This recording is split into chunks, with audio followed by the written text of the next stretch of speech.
જય શ્રી કૃષ્ણ. અમારા કુકિંગ વિડીયોઝમાં તમારું સ્વાગત છે. તો આજે આપણે અહીંયા ઇન્સ્ટન્ટ સૂજીના ગુલાબજાંબુ બનાવીશું. તો જો મેં અહીંયા સૌ પ્રથમ પેન લઈ લીધો છે. આપણે એમાં 1 કપ સૂજી નાખીશું અને એને આપણે શેકાવા દઈશું. ગોલ્ડન બ્રાઉન નથી કરવાની, હલકી હલકી શેકાય ત્યાં લગી આપણે શેકાવા દઈશું. જો આપણી સૂજી શેકાઈ ગઈ છે, આપણે હવે આને એક વાટકામાં કાઢી લઈશું અને પછી આપણે અહીંયા 2 કપ જેટલું દૂધ લઈશું. 1 કપ આપણે સૂજી હતી એટલે આપણે 2 કપ દૂધ નાખીશું. દૂધ થોડું ગરમ થાય એટલે એમાં થોડીક એવી ખાંડ નાખીશું અને થોડીક વાર આપણે એને ઉકળવા દઈશું.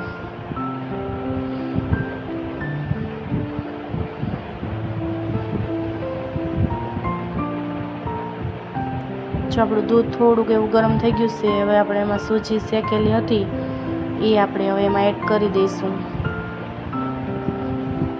ને પ્રોપર મિક્સ કરી દઈશું.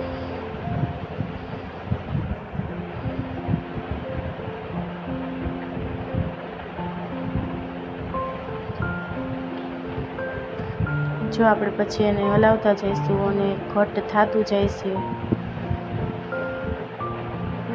જો સરસ મજાનું મિક્સ થઈ ગયું છે, આપણે બોલ વળે ને એવું આપણે બેટર બનાવીશું.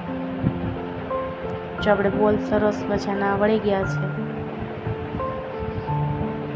પછી આપણે તેલ મૂકીશું.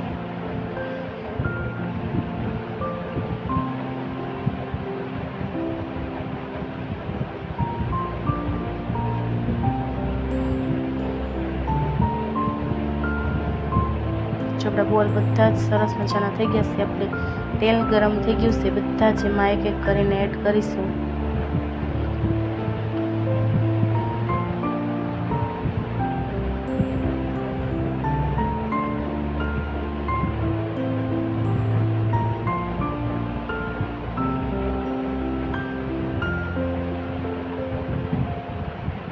ગોલ્ડન બ્રાઉન થાય ને ત્યાં લગી આપણે એને તળાવવા દઈશું.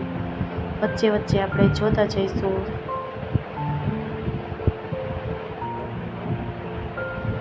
જો બધા જ બોલ આપણા તળાઈ ગયા છે તો આપણે એને ચારાની મદદથી આપણે કાઢી લઈશું.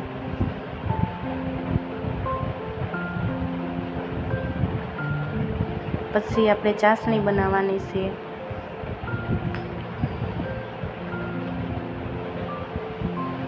આપણે એક વાટકો ખાંડ નાખીશું. મોટો વાટકો લીધો છે, 2 વાટકા જેટલું આપણે એમાં પાણી નાખીશું. બરોબર એને આપણે હલાવી નાખીશું. જો આપણી ખાંડ ઓગળી ગઈ છે, આપણે 3 એલચીના દાણા લીધા હતા એ આપણે એની અંદર એડ કરીશું.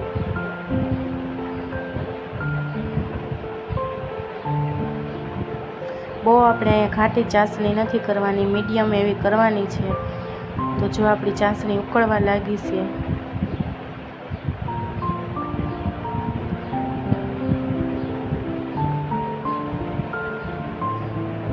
જો આપણી ચાસણી બની ગઈ છે તો ગેસની ફ્લેમ બંધ કરી દઈશું અને પછી આપણે એમાં જે બોલ બનાવ્યા હતા એ આપણે એડ કરીશું.